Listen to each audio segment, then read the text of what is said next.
Okay, everybody, thank you for waiting. Hi, Janet. Hi, Joe, and we have some students here. I wanted to go over an article that is in the July issue of the Journal of Court Reporting, and it is called Mythbusters, Is Briefing Better? And the author, as I understand it, is a Phoenix writer. And at the end of the article it says he's an RPR and a captioner and cart provider from Oregon, and gives his email address. But I want to go over the things he said in his article and discuss them. Before I do that, and I plan to make a series of videos in the Magnum Steno Club on this, before I do that, I want to state a few things, the positions that I've taken over the years. One of them is that briefing is faster. Briefing is automatically faster. If you're writing 3 strokes and someone else is writing 5, then you're going to finish writing those strokes more quickly. That is, unless they have faster fingers than you and you have slower fingers than them. Now, if we're discussing briefs and whether they're better or not, it's only fair to assume we are talking all other things being equal. So in this discussion, we must keep in mind all other things being equal when we're discussing briefing, meaning the person has the same finger speed as someone who doesn't brief. Someone who does brief has the same amount of hesitation as someone who doesn't brief. The same amount of experience. The same everything. The only difference is one person briefs more. If you're going to say, well, people hesitate briefing, I'll say, well, people hesitate writing out too. And so if you're going to say that, it's got to be the same across the board. And so when you brief, if everything else is equal, it is automatically faster. And it can be calculated exactly how much faster it is. If you write 5 strokes and the other person writes 10, it is exactly twice as fast. Which would mean you might write 100 words a minute. They are automatically writing 200 words a minute with the same finger speed.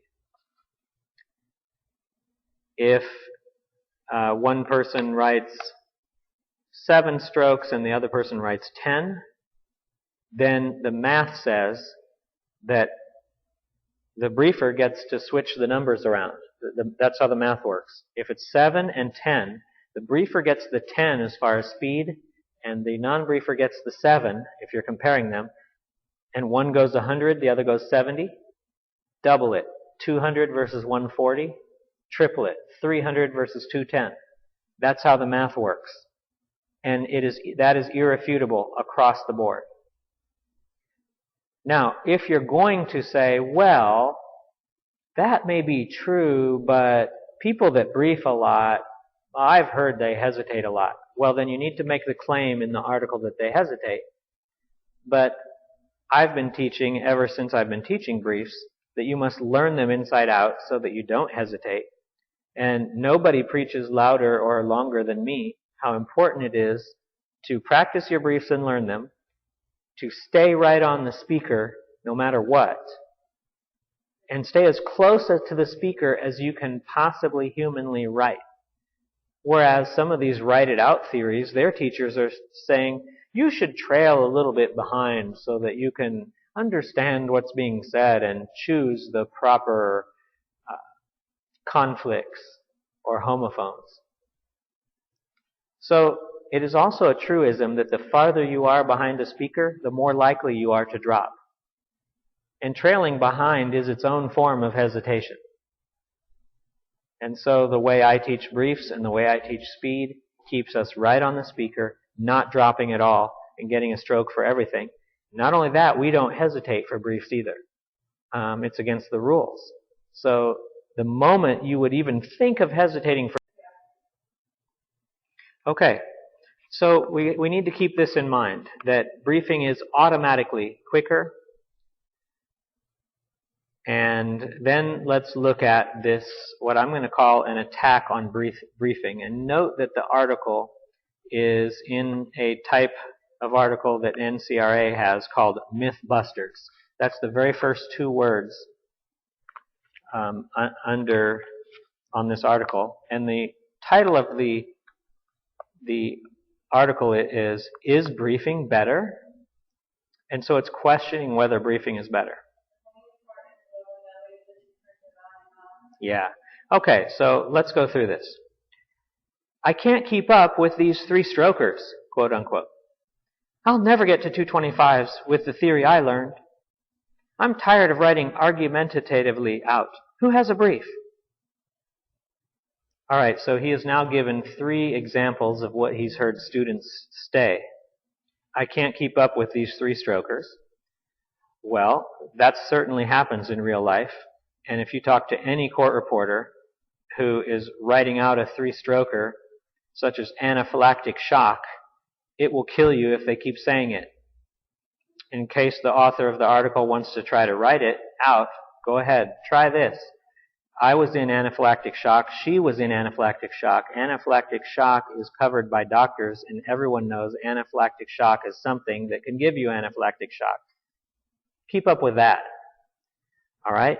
Now, the second one, I'll never get to 225s with the theory I learned.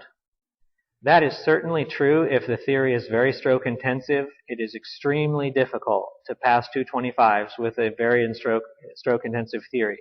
I believe the most talented people can do it with a lot of hard work. The third one, I'm tired of writing argumentatively out. Who has a brief? Oh, that's a great example because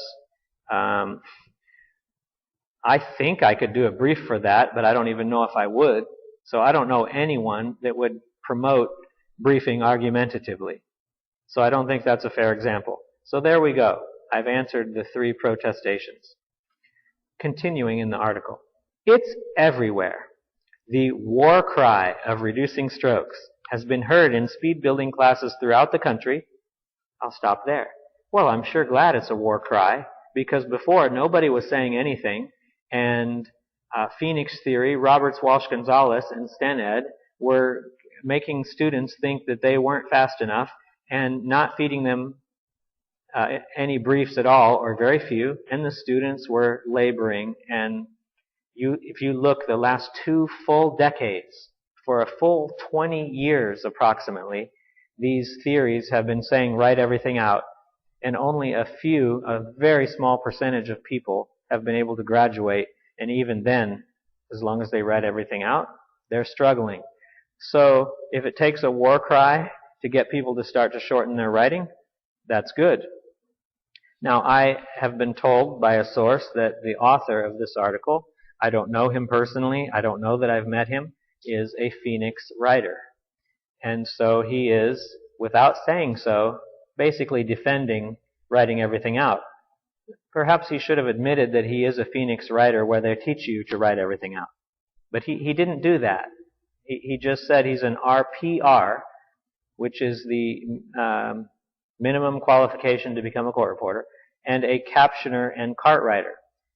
Keep in mind that the people he quotes in this article, at least one of them is a captioner, and he himself is a captioner. Captioning doesn't have any certification except the CBC, which is the same as the CRR, and it's voluntary. So to say someone's a captioner does not automatically assume they are good.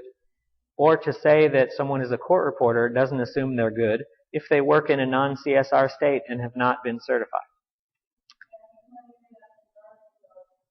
So, continuing. I'm going to reread that sentence. The war cry of reducing strokes has been heard in speed building classes throughout the country, written on reporting forums, and even used to sell books. Well, I think that must be referring to me, and perhaps the other book on briefs that's out there other than mine. So yes, that is a true statement. It could be a war cry, and it's been heard all these places. So I certainly agree with this sentence.